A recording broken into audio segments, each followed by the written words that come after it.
Congratulations The Voice Kids Philippines. Ito po ay posted sa kanilang Facebook page. Pilipinas, panalo tayo. Maraming salamat po. The Voice Kids, best adaptation of an existing format, non-scripted. National Winner 2025 Asian Academy Creative Awards. Posted po ito ng GMA. A big congratulations to our very own hashtag The Voice Kids GMA, the national winner for best adaptation of an existing format, non-scripted. Well, hindi nga po scripted dahil yan ang sabi nila.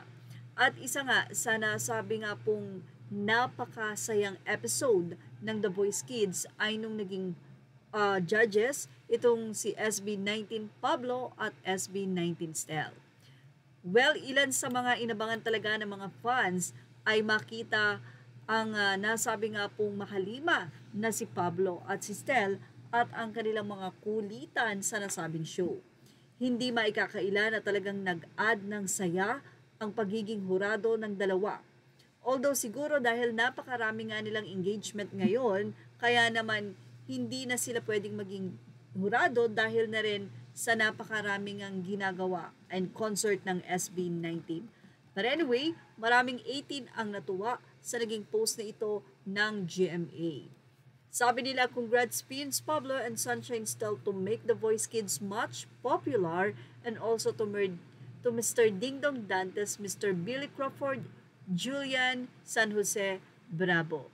Congratulations for us, especially to Pab Stel.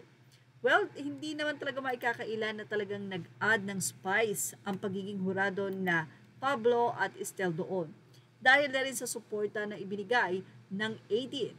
Congratulations sa aming dalawang boys, Stel and Pablo, at mga kasama ng The Voice Kids Philippines. Grabe talaga ang 18.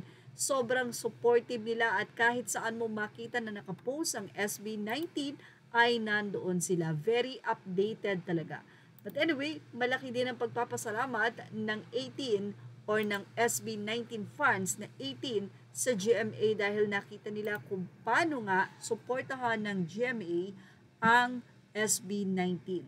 Lagi silang nasasali sa mga program like itong The Voice, kamakailan lamang ay itong si Justine sa Encantadia. Siyempre marami ang nagre-request na sana nga daw ay magkaroon ng part sa isa sa programa ng GMA ang buong grupo, ang mahalima, ang SB19 dahil talagang masaya. Although may mga biases, ang mga fans, may kani-kanina silang bet sa grupo, pero hindi naman maikakaila na talagang lahat sila ay gustong-gusto ang SB19.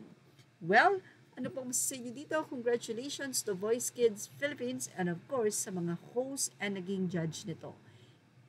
Images are all credit to the rightful owners. Thank you for watching.